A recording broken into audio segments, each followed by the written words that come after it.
現在高度 600m を落下中。あと数秒で死にます。 Yo, what's good, y'all? This is YoTizzler. Welcome back to the channel. Today, I'm here with another anime review. This one's called Blockade Battlefront and Beyond, or Kekkai, Sensen, and Beyond. But since I did watch the English dub of this show, and I don't want to butcher the Japanese title, I'm going to call it by the English title. Blockade Battlefront Beyond is actually the second season of the show, just called Blockade Battlefront, which came out in 2015. I'm mainly going to be talking about the second season in this video, but for whatever reason there's someone who hasn't seen season 1 and is watching this review. I'll give a quick overview. Blockade Battlefront takes place in a city called Hell Salem's Lot, which used to be New York City. Why did it used to be New York City?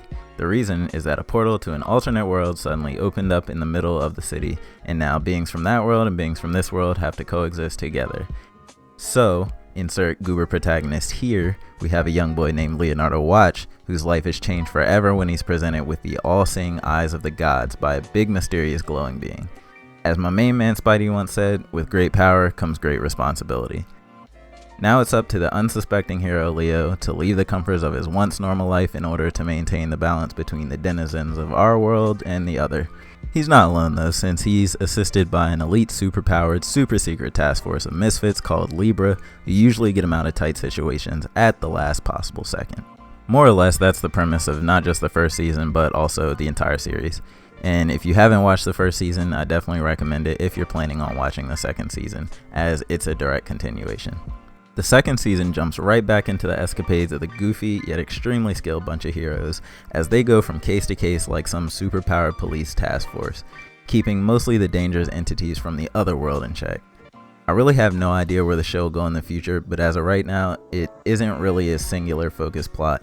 There have been mentions of these apex predator style creatures looming over the horizon called bloodbreeds, which are basically what we normal people call vampires, but a little bit cooler. Even though the bloodbreeds are mentioned and our heroes encountered a few, there currently isn't really a gigantic focus on them. For right now, the story basically just follows Libra as they solve a bunch of different world-ending crises on a 1 or 2 episode basis. This type of storytelling isn't a bad thing though, as it allows for each episode to be its own self-contained story. An example of another show that does this would be the escapades of one legendary space cowboy. In my opinion though, this makes the plot a little easier to follow as you really are only ever dealing with the subplots of each episode. And I want to say the longest subplot went on for maybe 2 episodes. Humor is one of the strongest aspects of this show, and I describe it as like an action comedy. All the main cast of characters have their own personality and they're all unique. The contrast between the characters and their interactions with each other are really where all the comedic moments come in. Throw Zap, the hot-headed, hyperactive delinquent, on screen with Leo, the timid, reserved main character, and something goofy is bound to happen. Hi there. Stop! Give it back! Oh, the driver's rude, but the cheese is freaking amazing. Oh, please. Other than his eyes, which are all-seeing as their title implies, Leo is pretty physically helpless in comparison to his comrades, so they're always kind of there to lend a hand, which allows for the different main character interactions to occur most of the time. The action scenes are the other main strong point of this show. Animation quality is probably the #1 thing that locks me in when it comes to a show, and a show that I enjoy. Specifically, animation quality of action scenes. This show is definitely high quality when it comes to the animation. It doesn't look cheap at all, and the style is always consistent through all of the scenes. Each Libra member has their own powers, and it's the animation that really brings these powers to life. They're characters that shape their blood into physical objects, manipulate ice or water, and phase in and out of existence. There are of course many others, but these are just some examples. I'm sure you can all imagine how an animation artist could go crazy with the visuals here, and they definitely do, as the action scenes are some of my favorite moments in the show.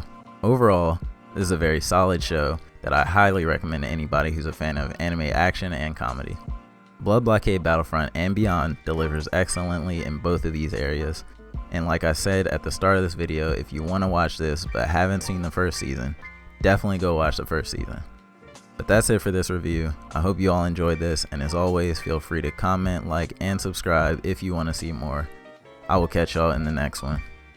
Peace. We're gonna get you tonight, Chief! Oh!